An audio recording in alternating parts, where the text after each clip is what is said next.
Welcome to the Divorce Diaries podcast. One man's anonymous and live account of if he should get a divorce or stay married. He's been cheated on, and he's cheated. Protecting the innocent with changed voice patterns, the omission of names, ages, and genders. His authentic journey and account of the daily events of his marriage are helping him sort out his feelings and not get lost in the ups or the downs. New episodes are released daily. Welcome to the Divorce Diaries podcast. Entire seasons are released on Patreon weeks before anywhere else at Divorce Diaries Podcast Patreon page. Link in description. Now for today's episode.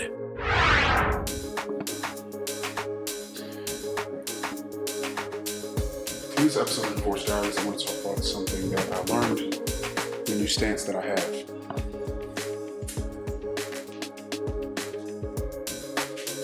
In this episode of Divorce Diaries, I want to talk about a new stance that I have that I didn't always, as far as it relates to corporal punishment. I am 100% now totally against corporally punishing a child. If you don't know what corporal punishment versus capital punishment is when you commit a capital offense like murder, you are then given the death penalty and you are killed. Maybe it happens quickly, maybe not, but you are then killed by the state that you live in, or the municipality, whatever. Corporal punishment is the spanking of a child. Catholic Church used to paddle children, things like that, but it is the person or person of authority immediately administering a punishment. I don't know why it's called corporal, but usually it's like spanking, something physical. It's not like timeouts. That's when you go and sit in the corner, stuff like that. But corporal punishment is like spanking, spank your hand, whatever. Now,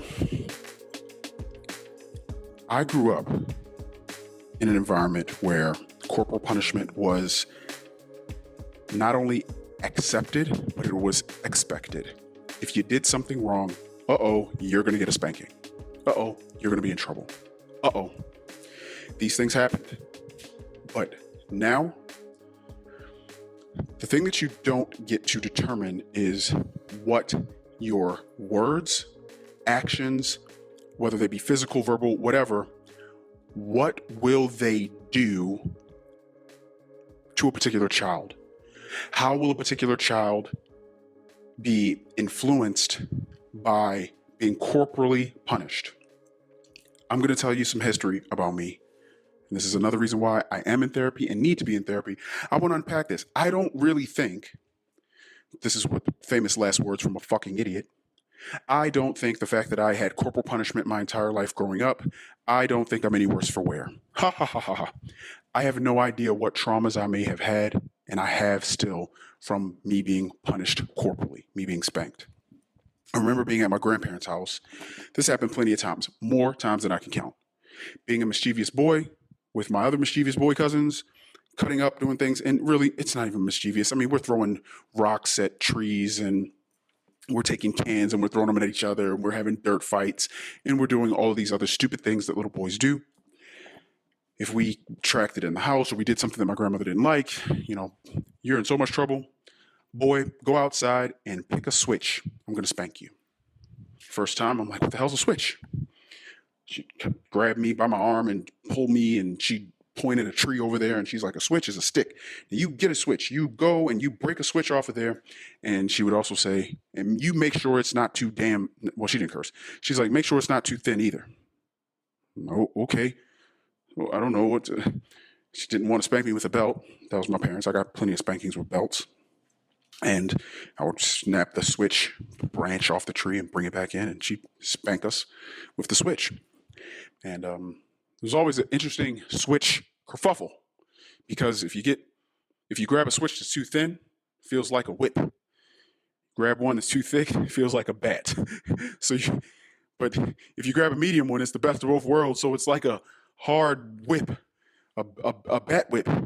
It's like, doesn't Batman have that tool in his toolbox? Bat whip, go! So, like right now, I just told a joke around it. I really don't feel like I'm any worse for wear from having been corporally punished. In fact, I know there's at least 20 to 50 spankings I've left on the table. Mom, you don't know, but you owe me 10 more. I'm saying that to make a joke and make light of it, but it's not a light issue at all. You don't know, as a parent, which one of your children will be relatively not, quote unquote, visibly affected by being spanked or any other form of corporal punishment. You don't know. You don't know which kid might, that scowl, because every kid is different. If you're a parent, you understand what I'm saying. One kid, you could just look at them and give them that look, and they're totally in line. One of them might even cry because you gave them that look, squinting your eyes and just kind of, if you make me open my mouth, that's, and that kid is straightened up just like that. There's another kid, you don't mean that. There's your tester. Your kid's like, whatever, fuck you. You don't mean that shit. I will call your bluff, Mom.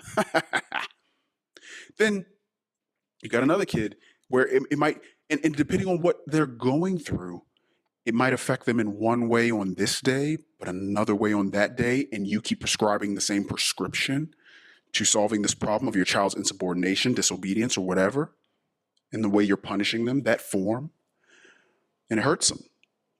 And you never know when the kid is 15, 20, 25, and they say, when you did this to me, when you spanked me that day, I never looked at you the same. I view you as a bully. I view you as a person that just wanted to usurp all their power and control on the kid. It's very, very difficult to know what your actions as a parent, and this could even go outside of corporal punishment. If you tell your kid, I think you can do better, some kids are motivated by such a statement. Some kids are insulted to motivation by such a statement. I think you can do better. Some kids might shrink and feel that they are inadequate because they didn't live up to something, and it causes them to maybe respond in a way that is in a downward trend of downward spiral. You don't know for sure what anything you say or do is going to do to your kids as they get older. So the one thing you can control, like I said, my sister-in-law, that was like her famous thing. It should be on a t-shirt. I've heard other people say it, but maybe it was just because it resonated with me so much. That's why I love that statement so much. She said, you can only control what you can control. And you can't necessarily control how someone might interpret your words because you feel like you may need to say those words to that person. You need to tell them those words, but you don't know how they'll respond to it. Okay, fine. But you don't need to spank your child. You don't need to pop their hand if they touch the stove, even though we all might agree, oh, a little swat on the butt isn't so bad. Smacking their hand is better to do that than have them get burned, or yanking them away from the street when they were going to run into the street and maybe grabbing their shoulders and saying, don't you ever do that again, in your haste, because that is better than them being run over by a car and potentially killed. We do the things that we do because we think it's going to be the best thing in that moment for our kids to keep them safe, whether it be physically safe or emotionally safe, or ultimately mentally safe and kept safe as they live in this world and they move through it. Because there's so many dangers, you'd rather be the one correcting them. Like some people may say, I'd rather spank my son so at least he's getting it from me, as opposed to the police. I want to discipline him here so that he's not disciplined out there by people that don't care about him. It's a perfectly admirable stance as a parent, but you don't know what you can't control. At least I understand that now. I can't control my emotions as much as I thought I could, if at all. They're emotions. They just come and they go and they change and they're hot and they're cold. I don't know how to control my emotions. So what if My emotions are at a place that I don't realize they're at. Right when one of my kids does something they shouldn't, and maybe my response, because I've adopted the idea that corporal punishment is appropriate for a child, and I adopt that idea, but I'm a little bit angry. And as I go to swat their butt, I swat their butt with some anger behind it. And as I'm thinking these things, I'm thinking angry thoughts. So I'm disciplining maybe verbally with anger, emotionally with anger, physically also with anger. And you never know. I'm sorry, I don't know where I left off on that recording. Got a phone call from my brother-in-law and ex-brother-in-law, actually. Had to take it. But the moral of the story is, and I'll wrap it, the effects that corporal punishment can have on a child are things that you can never know. I grew up in a time where picking your switch, getting your butt spanked, pants down, naked butt cheeks. A lot of that mentality definitely probably came down from how slaves were disciplined and by their masters. And then those slaves likely administered the same type of corporal punishment to their children, because that's how they were probably made to give the master different results. They get whipped and they perform. And they perform in spite of and despite the pain that they're in. So the slaves likely did the same things, because hurt people, and you usually use the same trauma weapon that was used against you, because that is familiar. So the corporal punishment that I doled out, that was doled out to me, I eventually doled that out. And now, because we are in a Me Too feelings, I felt this way version of America, you don't know how your corporal punishment, even your words, but I'm talking about corporal punishment, you don't know how your corporal punishment will scar, potentially, your children. And if you don't want that, which I don't and I didn't, you should not corporally punish a child. Because unlike when I grew up, I don't feel like I'm worse for wear from being physically disciplined. But who knows? But I do know today that if some child walked up to a stranger and said, I got a spanking, the person may actually grab the child, comfort them, and immediately make a call to the police or Child Protective Services. They will not ask questions. There will be no passing go. You will not find out that, oh yeah, I got a spanking after I pushed my little sister down the steps. I got a spanking after my mom saw me kick the dog, and the dog is like a little Maltese. I got a spanking after I told my mom I'm not eating my dinner and I threw my food on the floor. The context doesn't matter today. When I was asked to finish my plate as a kid, it made me feel like I was inadequate, like I could never please you. I've heard children say this. Because their parents wanted them to eat all of their food, they felt as if they couldn't please their parents or they weren't worthy. Or when I hit my sister and I got a spanking, my mother didn't even want to hear my side of the story. She's like, why would I hear your side of the story? I was trying to let you know that your sister's 3 and you're 9. You cannot hit her.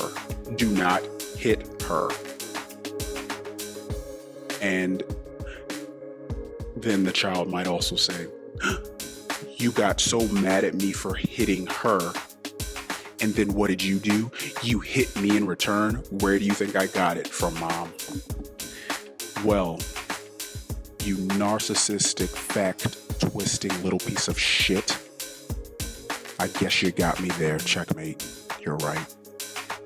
So again, no more corporal punishment. I'm definitely an advocate for anything but corporal punishment. Do I think it's probably necessary? Yep, it probably is. But you don't know the effects of what corporal punishment will do and how individual children will respond to having been corporally punished. It may scar them for life. They may not be any worse for wear. You'll never know. So why take that risk? Wow! That was the Divorce Diaries podcast. The Daily Saga will continue tomorrow. The full season's episodes are on Patreon now. Subscribe for early access. Click the Patreon link in the description. Hopefully, these entries help our anonymous recorder as a form of his own personal therapy. That's his hope and his intention. Will these recordings of life's curveballs lead this family to the best resolution in the end? We'll keep listening. New episodes are released daily on all podcast players, but all episodes are available on Patreon at Divorce Diaries Podcast Patreon page. Until next time.